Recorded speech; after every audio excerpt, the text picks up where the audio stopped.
Komið sæl og velkomin í að austan. Við heilsum ykkur hérna frá Hótel Valaskjálf á Egilsstöðum. Við eigum von á góðum gestum í þáttinn í dag. Velkomin Sigríður Rún, prestur á Seyðisfirði. Hvernig aðventan í þínu starfi? Já, sæl. Aðventan mjög annarsamur tími hjá prestunum, eins og hérna kannski má geta sér til Við erum 3 sem þjónum hér í Egilsstaða prestakalli og erum með mikið starf á aðventunni. Við erum með 14 sóknir á þessu svæði og erum með aðventustundir og jólaguðsþjónustur á öllum þessum sóknum á þessum tíma.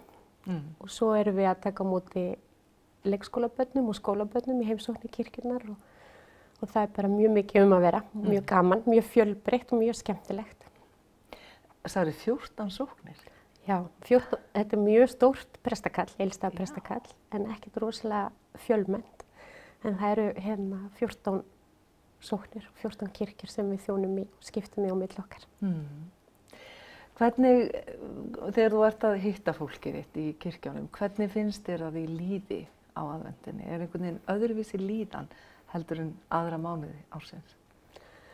Mér finnst aðventan alveg dásamlegur tími, alveg ótrúlega skemmtilegur og rosalega dýrmætur tími að hafa aðventuna til að undirbúa jólin og komu frelsarans í heiminn. En ég veit að mörgum finnst aðventan ótrúlega erfið og mjög mikið að gera, miklar kröfur og mikil svona spenna oft. Aðeins öðruvísi hér finnst mér heldur en til dæmis í Reykjavík, þar sem ég bjó áður.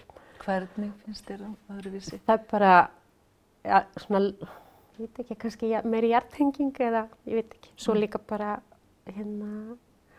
verður það í alvörunni tími, það verður meira úr tímanum hér heldur en í Reykjavík. Og svona aðeins öðruvísi lífsgæða kapphlaupið kannski. En það mikið að vera hér á þessu svæði á aðventunni og nóg að velja en aðventan getur verið bara líka erfið fyrir syrgjendur. Hún reynist oft þeim sem hafa mist reynist aðventan mjög erfið. Það bara eitthvað bæði held ég út af eðli tímans. Jól og aðventa svo mikil fjölskyldutími en síðan líka bara þetta náttúrulega svartasta skammdegið og svona veðurfarslega oft bara mjög erfitt og ég held að fólk finni mjög mikið fyrir því akkurat. Það hefur svolítið verið að það sé boðið upp á kyrrðarstundir. Finnst þér, út á hvað ganga þær?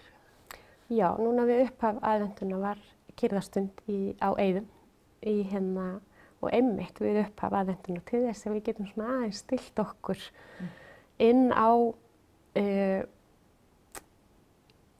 svona undirbúningin og að því að eins og ég sagði þá er þessi tími oft svo annarsamur og svo miklar kröfur og margt sem á að gera, maður á að vera allstaðar, þú átt að gera allt, veist. Þessi spurning ertu búin á öllu sem er bara versta spurning sem að margir heyra á þessum tíma. Já. Og það er svona, svona bara til að undirbúa sig í raun og veru og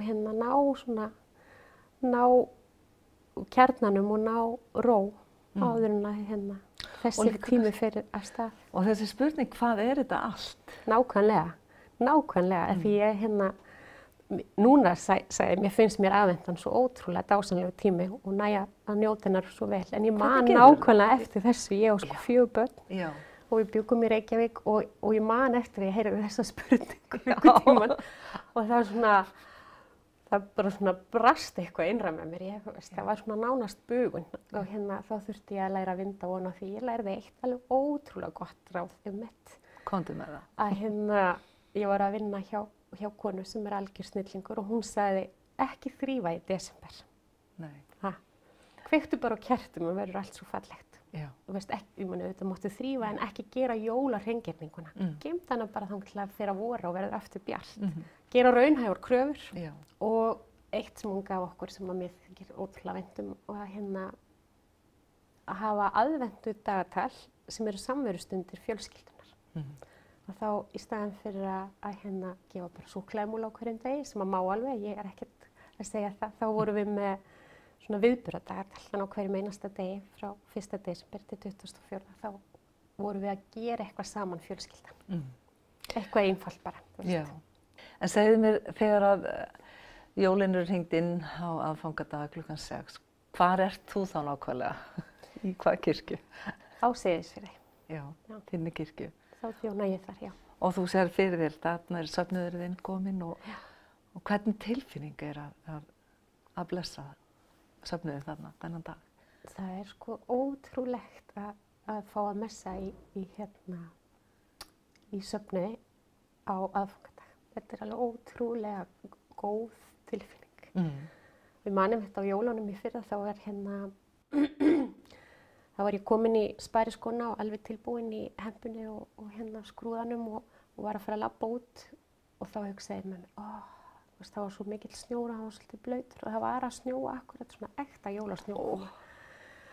Og ég var eitthvað aðeins svona í veraldarhyggjuna að hugsa um spæriskóna en svo gekk ég þennan spöl, þetta er ekki mjög langt, frá safnaðarheimilinu að fór kirkjunni og það var alveg svona róin sem gerir hátíðleika. Þetta var mjög hátíðlegt, já. Og svo þegar kirkjuklukkurnar hringja og messan byrjar, það er rosalega hátíðlegt. Já. Ertu þreytt eftir jólin? Það er alveg mikið að gera, já. En mörg verkefnin gefa manni svo mikið í þessu starfi. Það er svo margt af þessu maður getur sótt sér orku líka í verkefnin og það er bara... Já. Þú ert í draumastarfinu heim. Já. Þetta er auðvitað svolítið sérstakt starf, þú veist. Já. En já, þetta er algjörlega rosalega fjölbreytt og rosalega skemmtileg verkefni og sérstaklega á aðvendunni, sko. Njótum aðvendunar og bara ég segi gangið vel og meira hafa allt sem best. Já, takk kærlega fyrir. Takk.